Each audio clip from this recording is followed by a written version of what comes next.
also learned that Joe Biden is not a socialist. Um, why do I say that? I have many friends from countries of dictatorship, right? Some of you who know me know that I travel a lot. I've traveled the world actually, and I have friends from countries and have um, just hung out with people from countries where there's true dictatorship.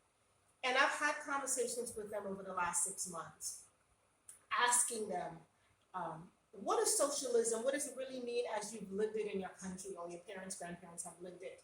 And I don't see that at all in President-elect Joe Biden. So I've learned that. And I've also learned that I don't think most Americans even know what the word socialism means. I just find that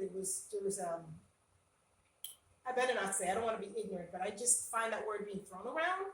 And I've asked a few people on both sides, and just the definition was just off. So I pay attention to that. So next, I've learned that despite what you might feel in the atmosphere, despite the tension, Americans are civil after all. So today is Sunday. It's the Sunday after the election, and there is no civil war. I'm sure many of you that are of color, you might have gotten videos and memes and texts and people prepared to kill us. And they're preparing for a civil war if President Donald Trump was not reelected in office. And truly, I was afraid, and truly, I am still on edge about that. I'm still on edge about that. Is it too early to tell? I don't know.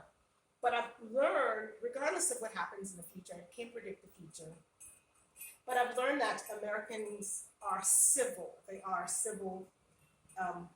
We're truly civil nation. Oh, here is one that might be touchy. I have learned and documented that not all Christians are Republican. Yeah. So I've learned that not all blacks are Democrat. So this is it, it seems that across the country, many Christians vote for Republican typically, and blacks vote Democrat typically.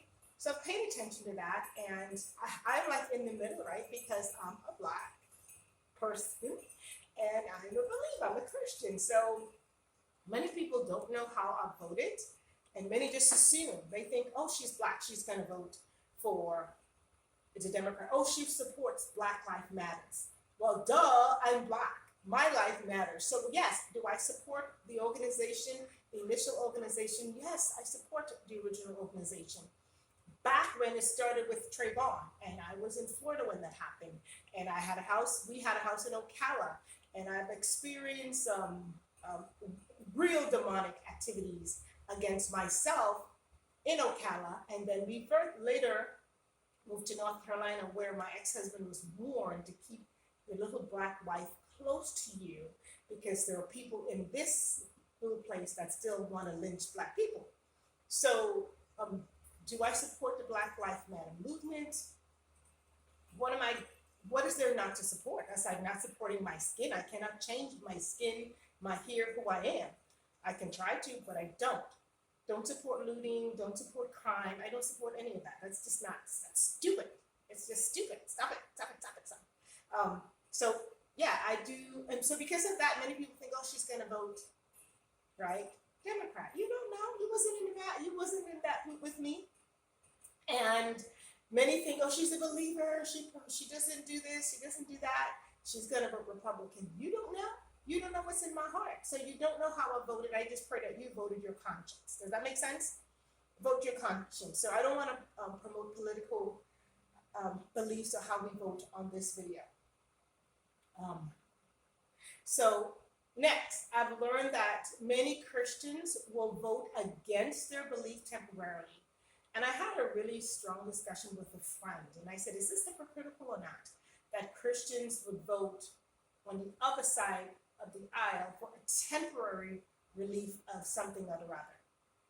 Tell me what you think. Is that hypocritical? I don't know. I hope this doesn't end up being a controversial video.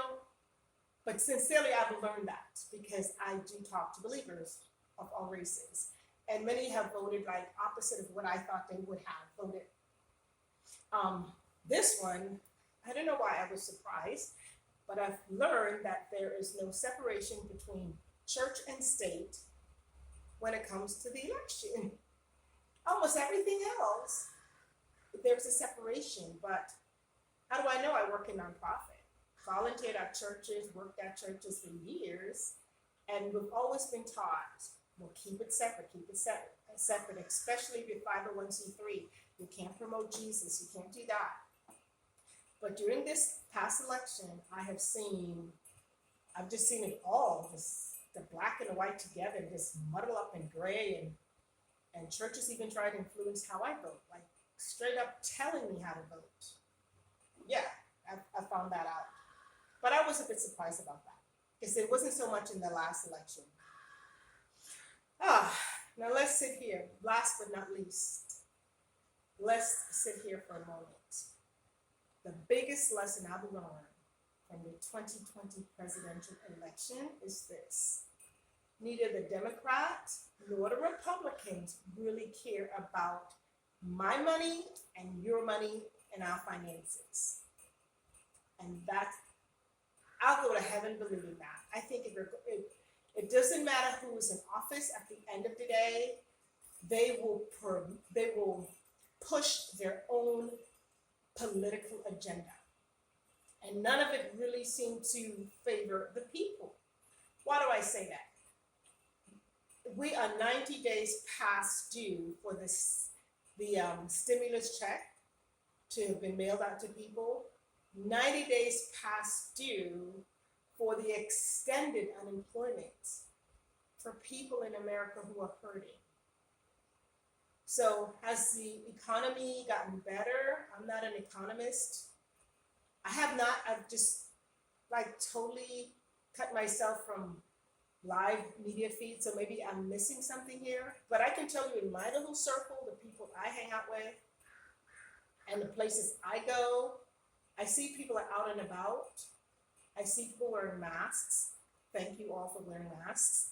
But at the same time, the people in the circle, more people I know, more family members have gotten COVID. So I don't know, I can't report to you in an intelligent way what the economy really is and isn't doing. Watch the news, you'll find out. However, I still see there's a great need for financial help for the economy. And I've preached it over and over and over again on my channel. I said, people, don't wait for stimulus check. Don't wait for the government to help you. Gain back your power. Fight for your future, and your money is your power. Your money is your power. So whether President Donald Trump remains in office, whether President-elect Joe Biden continue to move forward, I can tell you this. Mind your own bank account. Start a home-based business. Do something. Start not just 1, 2, 3 side hustles. Start with one until you get good at it and add to that. But please increase your wealth and don't rely on the government. Okay? It's okay if you fail. You can fail and fail and fail and fail. But failure, that's just proof. It's a part of the winning formula. So fail until you succeed. I hope this video have helped you a little bit, have added value to your life. And again, I said this is not a political video. For me, it's a video about what I've learned and how I feel it has affected or will affect my finances and your finances. Please subscribe to the video, and I hope that you return, and I can see you in the next video. Peace out.